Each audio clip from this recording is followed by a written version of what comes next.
First, Newsline with Faraz Shaukat Ali. And very good evening to you and welcome to Newsline Recording.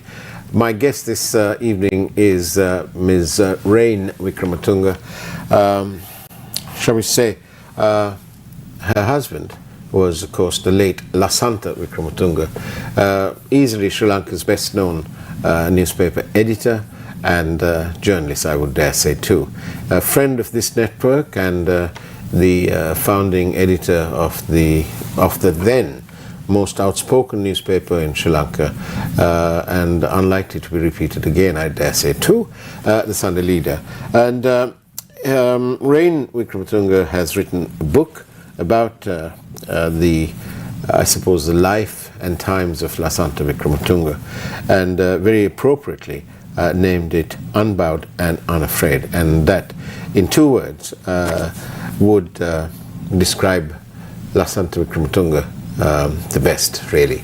Very good evening to you, Rain, and welcome to the program. Good evening, Faraz. Nice to be here. Thank you for inviting me. Thank you. Thank you. It's a great pleasure to be able to welcome you on this program and to the Capital Maharaja Group. Lasantha was, of course, one of us here at the group, and shared a deep and personal friendship with my late chairman, Kili Rajamandran. And I suppose Lasantha and Mr. Rajamandran shared one thing in common. They were both unbowed and unafraid. That's right, yes. It's about, what, 14 years now? 14 years since the murder, yes. How angry are you 14 years on? 14 years on, the anger is no longer there. Of course, when it first happened, there was shock, there was devastation, there was a lot of anger. But the anger has subsided now. I think it was in the nature of both Lasantha and me. We didn't hang on too much to whatever happened to us. Despite being, assaulted, house shot at, all these things happened. But you just go on without hanging on to too much anger. So at the moment, yes, we are still devastated by the fact that he's no longer with us. But it's not fueled so much by anger anymore. Were you also attacked at some point? I was in the thick of it because that was 1 year into publication of the Sunday Leader, 1995. On the way back home after work, yes, we were waylaid, and 4 masked thugs dragged Lasantha out of the vehicle and started hitting him. So I jumped into the thick of it from the driver's side of the car into the thick of it, and I jumped on Lasantha's body and covered his head because I thought they were going to attack his head and him. And then they hit me. But at that moment, I remember I resolved that I wouldn't, even if I get 100 of these blows, I'm not going to move from here. At that time, I don't know, there's some courage that you get from, I don't know from where. And with that one blow to me, they ran away. I remember they picked up his wallet that was lying on the road, and they ran away, got into their highest van and took off. Isn't it true that years later, or sometime later, when it was identified who did it, that Lasantha decided to forgive those people, 2 of them? Yes. Not the person who gave the order. No, yes. We know that. Yes. We know that. But the people who actually were in the assault, took part in the assault, yes. One of the guys had gone to the lead office many years later when I think John Amratunga initiated an inquiry. And he had told Lasantha that he was in the police force. He had been attached to the PSD at that time. The Presidential Security Department. Yes. Division, yes. Division. And that he was part of the assault, and he was very sorry, and that he had children to feed, and that he was worried because they were going to have an internal inquiry within the police, and that if they found him guilty, he would lose his job, and that would have leave his children, hungry. So Lasantha, as usual, mention of children and all that tugged at his heartstrings. So immediately he said, no, I'm going to write to the IGP. And he went and met Lal and told Lal, I need to write to the IGP and say that these are not the people who are responsible. They were carrying out orders. And Lal, being of a tougher breed than Lasantha, said, no, you shouldn't create such precedents. But Lasantha went ahead and wrote that letter. So that's what I said. He didn't carry any personal grudges as well. And that man and his family are probably today living on part of their life must be on that pension because it's so many years later. Could be. But what drove Lasantha? What sort of tickled his fancy? Lasantha, as you know very well, he was a unique character. He was a very, very funny man. He was he was such a prankster. He would pull our family members, people in office, everybody would be at the butt end of his practical jokes. He's a funny man. But at the same time, he had this deep sense of responsibility towards Sri Lanka. He loved Sri Lanka as a country. I know many people later thought, no, he was a traitor, but he wasn't. He really deeply cared for the country. So that drove him. And he thought that the people of this country had suffered enough under this jackboot of tyranny of all these successive governments of these presidents. And he took it upon himself, I guess, to lay bare all the transgressions of our leaders and but everything that was happening, all the scandals. So he thought he had to uncover all these scandals because he felt for the people. He really felt for the people of the country, and he knew that this was the taxpayer money. So ultimately, what drove him was his love for Sri Lanka and the people. Those years must have been terrible. Terrible in the sense that there must have been constantly the threat of being attacked and so on. I remember very clearly the edition that said that this is the edition, ladies and gentlemen, that Lasantha Wickrematunge, in his inimitable style, decided to try and bypass the censor. And this was when he said that Palali Airport had not been attacked. That's right, yes. And so it was quite inventive. Very inventive, Yeah. yes. I don't know how he got that idea, but he wanted to look for a way to get around the censor. So there was this huge debacle in Palali, but nobody knew the real truth because there was a strict censorship in place, and Lasantha had already received a warning. And he just wanted to give the story because he thought that, there was a lot of rumor going on, and he remembered what happened with rumor in 83. We had such a terrible disaster. Yeah. So he said, no, we have to give the people the story, but how are we going to get around this? And he came up with this brilliant idea. He came rushing into the newsroom, into the computer room where I was doing the page with the girl who was doing the thing. He said, okay, type the story. So we are typing. And then every statement is preceded by not. Mm-hmm. And so he went on, the entire story was typed, and I said, Lasantha, how can we get away with this? No, don't worry. And he was very careful. He didn't put it in the first edition. This went only in the final edition. Okay. So, and it went to print like that. And on Monday morning, of course, they stormed the press and sealed it. Technically, he had beaten the censor. He beat the censor, yes. How many months was that closed down thereafter? I think we were closed for about 1.5 months, okay, because we went to courts, and on some legal technicality we got away with it. It was to do with the appointment of the censor not being valid. Were these fun times, really? There were Although lots they of were fun serious. times. Yes, they were serious, but with Lasantha everything is a fun time. Yeah. Including the way he used to summon the peon. That's right. So you remember that, with the two fingers. Yes. I never worked with Lasantha, but I would from time to time go and urge him to write different stories. And on one occasion, I was there, and midstream he whistled, and I thought he was quite mad. And he said, "Oh, sorry, that's how I call the peon." Yes. Yes, I remember that. 14 years on, and Lasantha Wickrematunge was known to be sympathetic towards the United National Party, and I suppose in comparison to the other parties that were in power. And if you read the Sunday Leader then, you'd always be inspired to think that this dreadful government was on its way out, and you'd have the new government led by the UNP in power. With all that kind of leaning, although I must say that he didn't care which party it was, if there was corruption and Lasantha was uncovering it, then he uncovered it anyway. But with all that, when Ranil Wickremesinghe and Maithripala Sirisena, so it's really, you may say it's the Sirisena Wickremesinghe government, but I prefer to think that it was the Wickremesinghe Sirisena government, because It was all, the driving seat was Ranil Wickrematunge. So we had the Apalane government. It was supposed to be open and, good governance and all that. And it is on that basis, most probably, that the majority of Sri Lankan voters were misled and voted them into power. But nothing really of any substance happened about the investigation into Lasantha's killing.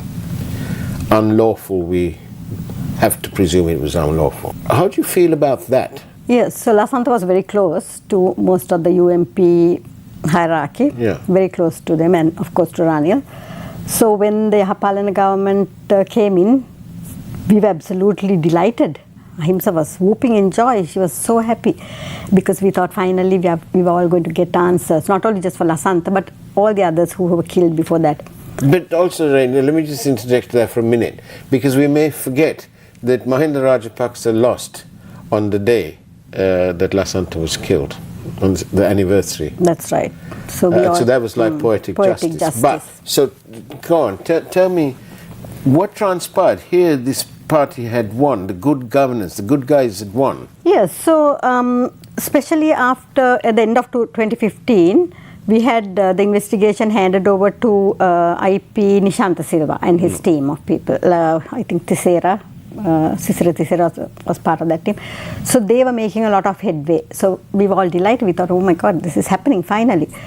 And they were making a lot of headway, very, very exhaustive research. They were going around the country, interviewing people, doing DNA samples. And all this was happening. But then, of course, the political winds were changing.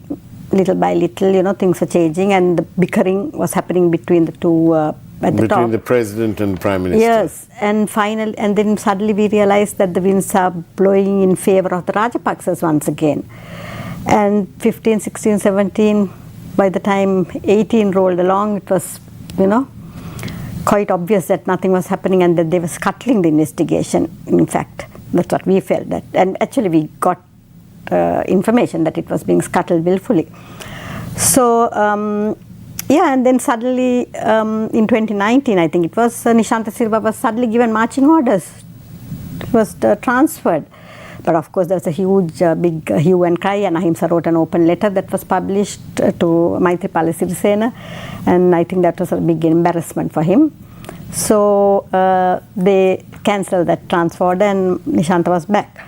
But by then we knew that nothing was going to happen. Ladies and gentlemen, Nishantha is of course the police officer who fled the country no sooner the election, I think on the night of the elections that saw Gotabaya Rajapaksa elected. But he left the country. He's somewhere outside of Sri Lanka. But appearing at the trial at The Hague, he gives some compelling evidence.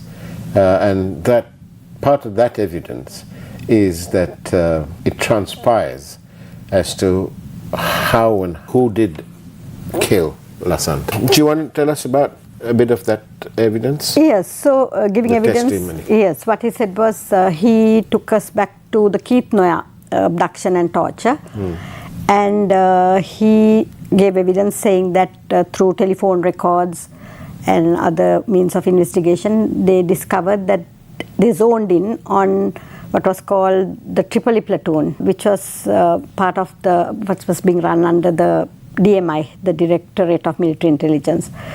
So then telephone records showed that certain officers, actually what happened was after Keith was abducted, his editor, Lalit Alhakon, contacted other people, and then at that time the police, the minister, Karu Jayasuriya, contacted him, and Karu in turn called Mahinda. Mahinda called, now this is all they got the telephone records, right? He called Gotabaya. Gotabaya made a few calls, and finally they get the signal from Keith's phone, Keith Noya's phone, and the guy who is supposed to be torturing. Both at the same time in Dompe, in that safe house in Dompe. On that note, in between this very compelling tale let's go ahead and take a peek at this evening's headlines from the Primetime News team. We'll see you on the other side of the break with Rain Wickrematunge.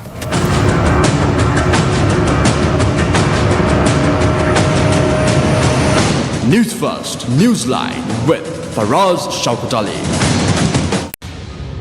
Ceylon Petroleum Corporation Podujana Peramuna trade union leader did not inform the party about the strike, says Gamini Lokuge. Trade unions should be banned and arsonists should be sent for rehabilitation, says Sri Lanka Podujana Peramuna. Issues must be resolved in Parliament and not on the streets, says the President. We need to win back confidence. That is essential, asserts Harsha De Silva. Minor tremor reported in seas off Kalutara. DIG Nalaka Silva, who was interdicted for plotting to assassinate Maitri and Gotabaya, reinstated.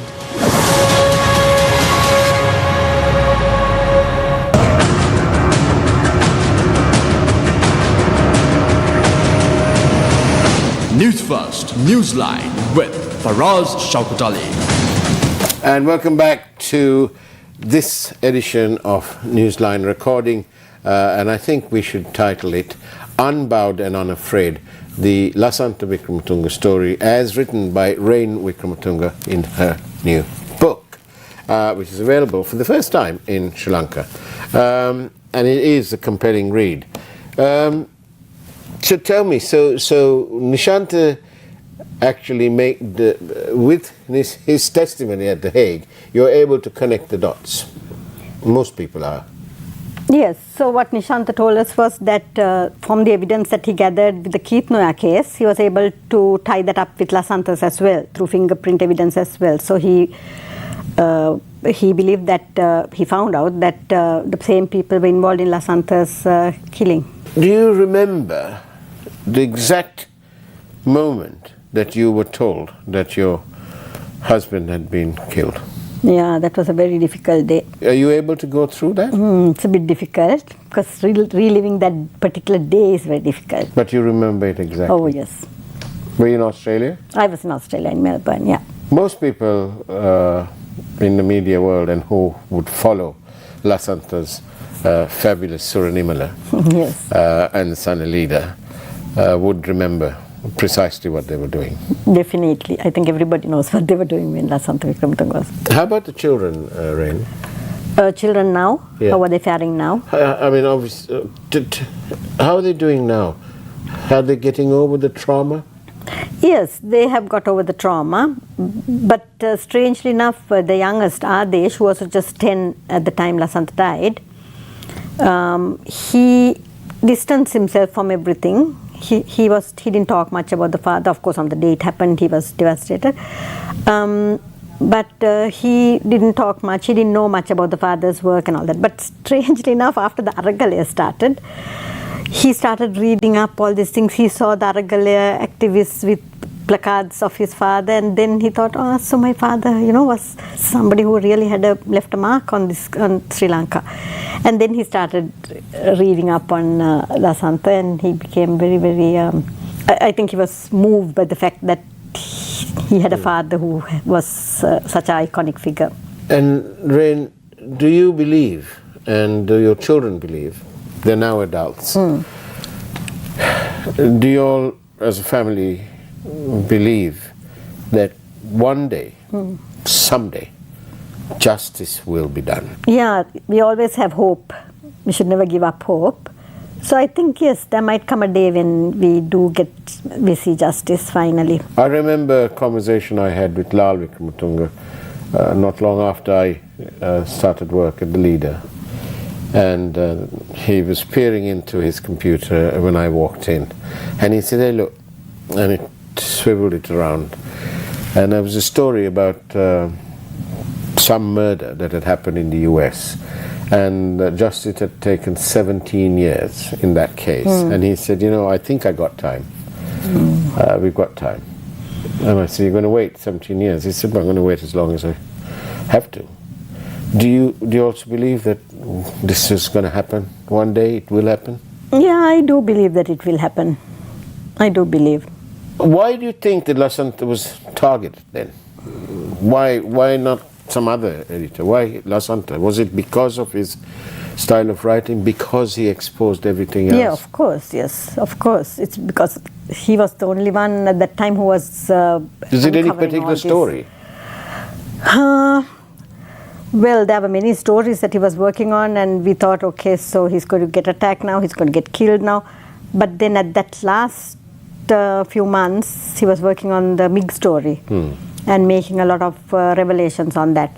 So anybody would naturally believe that it had something to do with the MiG story, because that was when all this It sort happened. of pointed that way. Pointed that way, yes. And of course, tellingly, the MiG story has never been finished No. properly. No. Do you think that the way things are going, well, we have Mr. Wickrematunge as the president this time, not the sort of prime minister and playing second fiddle. He is in charge now. Have you met him? Met him This time as the president? No, I haven't. Perhaps you should send him a book. Yeah, perhaps. Do you have any confidence that this lot, this time, this president will do something about the murder of Lasantha Wickrematunge? Absolutely not. I mean, they had so long to do it from 2015 until 2019. So why now? No, it won't happen under this government. When you saw the Aragalaya people also carrying placards of Lasantha and so on, what were you feeling? Tremendous pride or what? Yeah, tremendous pride that all these young people, they would have been very young, you know, very, they would have been kids. But to think that they were still being inspired by Lasantha's message, you know, of courage and not bow, as Lasantha himself said, standing tall and bowing to no man. To think that even now people were still, you know, carrying Lasantha's picture around and agitating, calling for, as they called, for change. That was very, very touching and very inspiring for us as well, and for his children. Did any of the children come during that time? They did not. Are they frightened of coming to Sri Lanka? Not really. Ahimsa has inherited her father's fearlessness. Sometimes to the, I don't know, I'm not sometimes too happy about that. She wants to come to Sri Lanka. She wanted to come and take part in the Aragalaya, but anyway, it didn't happen. No, so she's not scared. But the other two haven't shown much. They have not had a need to come as such. They are involved in their own lives. But I'm sure both Avinash and Adesh will come to Sri Lanka. The memory of their dad and the memory of this wonderful journalist, Lasantha Wickrematunge, that must be growing and growing in there, and must be fresh in their memory. It is. Every time they read something new about him, every time some YouTuber talks about their father and does a program on him, or when they read an article, yes, of course, it all comes back to them. Ahimsa, of course, is constantly following everything that happens with her father. You know, this so-called trial in The Hague, it might not have any legal bearing, but it is an opportunity for the other side to be heard in a country whose administration doesn't appear to want to let the other side be heard in this matter. Was that very, did that give you a lot of courage and a lot of hope? It did actually. Yeah, like you said, although it didn't have any legal bearing, it sort of gave us a bit of closure to think that, okay, so they found the government guilty of this murder. It gave us bit of closure, and the fact that it created so much awareness, again, on Lasantha's case, the spotlight on his case, yes, we were happy. Do you have conversations with Lasantha? Yeah, we do. Lasantha appears in our dreams quite a bit. Well, it does. I think I told you about the dream where he Do you want to share that story? Yeah. So a few years after I think about 2 years after he died, or even before that, he appeared in my dream. Suddenly he came to the house and he told me, "Rain, I came to tell you about the accident." And I said, "What accident, Lasantha?" And he just repeated the same sentence, "I came to tell you about the accident," and then he disappeared. So I woke up and I thought, "Oh, what was he trying to say?" Then I thought, "Oh, he was warning me about something." Anyway, I forgot about it. I told it to friends and all that. I forgot about it. And 2 weeks later, I had this huge smash up with another car. So once everything was over, I told Lasantha, next time give me dates. Yeah, which edition this is going into? Yeah. Is it the late edition or the city edition? Yeah. At the end of the day, when you're in your own private moments, do you think that what Lasantha did was worth it? I don't know, as somebody, as the mother of his children, somebody who... Well, you're the victim. Yeah, it's difficult to say because this is what Lasantha wanted anyway. He wouldn't have had it any other way. So for us, yes, we can say no, he shouldn't have. He had children. He should never have put himself in such a dangerous situation. But for Lasantha, that was what drove him every day, every single day. He woke up to, uncover some scandal or the other that affected the country. So was it worth it? No, still I would say it wasn't worth it. Because of the devastation that it left you and the children. That's right. Because they haven't had in there, especially your young one, he's not had his dad for the bulk of his life. That's now. right. And are they hopeful? I mean, I wish I had been able to interview them, but are they hopeful that one day justice will be done? I believe they do. They do. They think that justice will be done someday, but not under these leaders that we have seen in the past several years now. Well, the Unbowed and Unafraid, the story of Lasantha Wickrematunge, the Lasantha Wickrematunge biography written by Rain Wickrematunge, is out now, and it tells you all about the life of this very remarkable man, friend of the Capital Maharaja Group, friend of our chairman, who was very, very fond of him, and a friend of the thousands and thousands of people who read his fabulous column, Suranimala. And I'm sure they'll always miss him, but they will all be looking for collective closure as to what happened.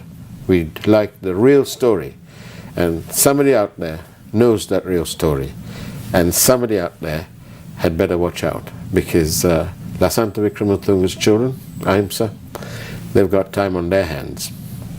It may take more than 17 years, as Lal predicted some years ago. But Rain Wickrematunge, thank you very much. Thank you for having me here. It's been fabulous, and I'm ever so glad from a personal point of view that you've written a book. Thank you. Thank you, and good luck.